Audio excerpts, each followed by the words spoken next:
Okay, so now what we're going to do is we're going to break down the steps of healing, and we're going to look at what are the key components, the key elements that are required for healing trauma.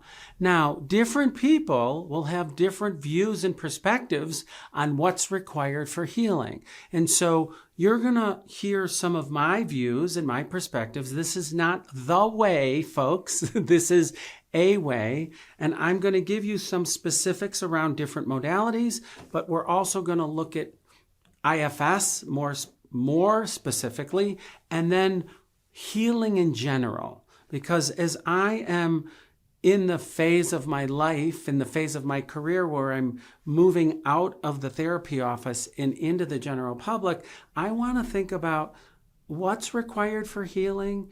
If somebody maybe can't afford therapy, or somebody wants to do a piece of work on their own, what are the elements that they might be able to do by themselves?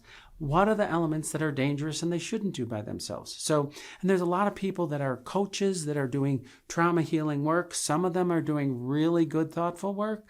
Others are really kind of out there in a way that's not safe. So I want to make sure as I share trauma healing, we're thinking about what's safe, where, and when. It's really important because it's too easy to recreate trauma when you're attempting to heal it. And we don't want to do that. So if we look at trauma modalities in general, and I do believe trauma is specialized treatment. I think there are many different modalities that are effective in treating, and each one does something different. I don't think one is the only way. But I think in general, most trauma modalities share some common themes. We all have the resources within us to heal. Emotions and body are central to healing.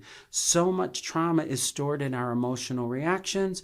So much trauma is stored within our body. And if you're going to do a trauma healing modality, you have to be able to access emotions and body sensations because a lot of it's stored there.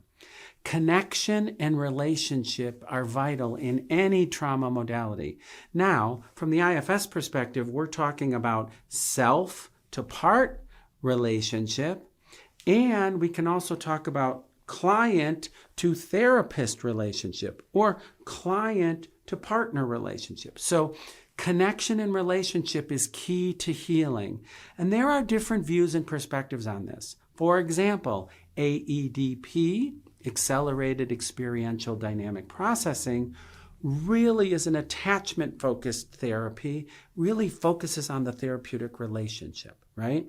Some attachment therapies see the therapeutic relationship as the healing component. In IFS, for example, we're looking at the self to part relationship as primary and the therapeutic relationship as secondary. So the therapeutic relationship, super important, but it's secondary to that primary relationship. We'll talk about different ways of healing a little bit later that include using the relationship for healing. And then some modalities, like say EMDR, doesn't really focus on the relationship at all. It really focuses on memory processing and bilateral stimulation. A key component to any trauma healing modality is separation, being with instead of in. Remember, we talked about in a prior module this issue of neuroplasticity. And every time we relive something, we're in it and we're reinforcing that trauma neural network. Being with instead of in my experience, is essential regardless of what modality you use. Someone has to be with their experience, not in it. And yes, for those of you out there who are doing exposure therapy, this may be activating some parts within you. I personally am not a fan of exposure therapy. I think it's exposure to the point of extinction. And I don't find that as a useful form of permanent healing and trauma. But again, my view, you can certainly hold a different view. For me, nothing therapeutic happens in reliving or re-experiencing. So we're wanting to create that separation so that healing can occur in a different way. Now, for me, when I think about generally, like what are the bare necessities, the bare bones, if you will, of healing, from my perspective, I've narrowed them down to 3 different things. In order for true healing to occur, there needs to be a sharing or a witnessing. The part that holds the trauma needs to share what it's holding. In IFS, the part that holds the trauma needs to share what it's holding with the self. It's holding an important experience for the client, and it needs to share that, and it will hold it as long as it needs to hold it. Now, sharing, in my perspective, outside of the IFS perspective, can happen in many different ways. My traumatized part has shared with my husband what I experienced in a way that was helpful. We can share in groups. There's a lot of group healing. So the sharing doesn't only have to be done internally. It can be done relationally also, from my perspective. And it's not just sharing the story, sharing the thoughts, the feelings, the physical sensation. The part determines what it needs to share in order for it to be released. So for me, that's number 1, sharing. The second is a disconfirming or a corrective experience. So once the experience has been shared or it's been witnessed by somebody else or the self, then there's a corrective experience. We want the part to feel loved, seen, known in a way that it didn't before. It's disconfirming or a corrective experience. Now again, this can happen internally between self and part. It can happen spiritually between part and source energy or God or Jesus. It can happen energetically as there's a corrective experience by being in nature. It can happen relationally. I have certainly, sometimes I define my relationship with my husband as the definition of relational healing, because there's been so many corrective experiences that I have had with my husband in relationship to my wounded parts. Now, we don't rely on others to heal our wounds. That is not what I'm saying. I'm saying there is a piece that we can get, a corrective experience or a disconfirming experience in our life. But we need to pay attention to that. It can happen internally. It can happen in experience, but it's nobody else's responsibility to heal our wounds. That's why there's a 50% divorce rate. We expect people to heal our wounds. That's not what I'm saying. I'm saying a disconfirming or corrective experience can happen internally or relationally. Once those 2 things have happened, the part shares what it's holding, the part has a corrective experience, then release can occur. This is when the part says, I no longer need to hold this. This is when the part says, you, self, really get it, or wow, my husband really gets what I went through. I don't need to carry this anymore. That is the way that a part can release what it's holding when it's shared it and it had a corrective experience. Now release is possible. Here is where energy comes in from my perspective. How does release happen, Frank, right? For me, release happens in the imagination, in the mind, but it also is a transfer of energy. This is where energy is really important, because if I'm holding trauma in my gut about being physically abused, that's energy that I'm holding in my body. That's energy that I'm holding in my trauma. Once it's been shared, once I've had a corrective experience, I could release that. That's the release and transformation piece. And that is energetically. And when I work with clients and they're in the release phase, And again, it's happening, imagine, in an imagination, and I can see the energetic release that happens for them. It's floating in the ocean. It's floating up into the air. There's really a transfer of the trauma energy out of their body, out of their system. And it gets transformed typically in the elements. Not always and only, but remember we talked about fire, earth, air, ether, water. Oftentimes I experience that transfer and release of trauma into the elements of nature. This is where that comes into play for me. I see it over and over again. It doesn't have to be. I've had one person say, oh, it's floating up into a hot air balloon. Fine. But often there's a transfer of energy. The trauma that's held in the body is energetically released, often into nature. I did a piece of work once and I released something into the earth, and I just felt the earth was able to hold this energy. The energy for me got released into the earth, and I thought that earth is so strong and stable, it can hold this trauma.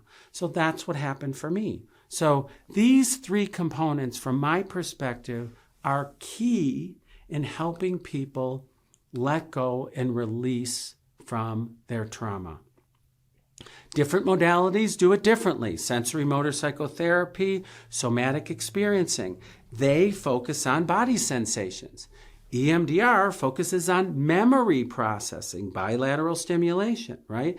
IFS focuses on self-energy and parts and releasing that way. So different modalities focus on different ways to go about this. But for me, those are the core components that are necessary for healing. Now, I'm going to talk about broadening that a little bit. Those are the three things I believe that are essential for healing.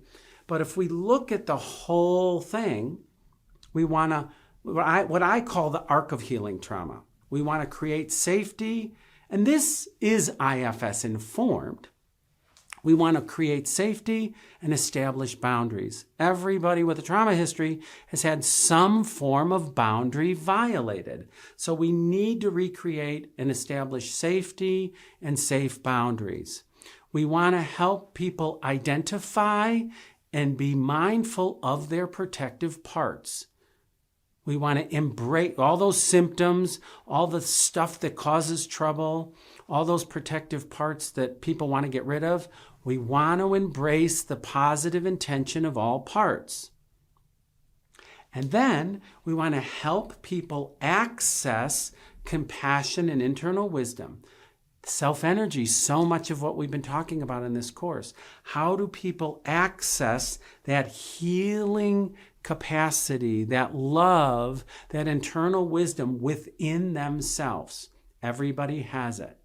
We get permission from those parts to be with those wounded parts, to be with the pain.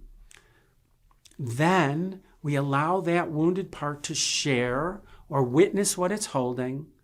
We provide a corrective experience between self and parts, or between part and another person.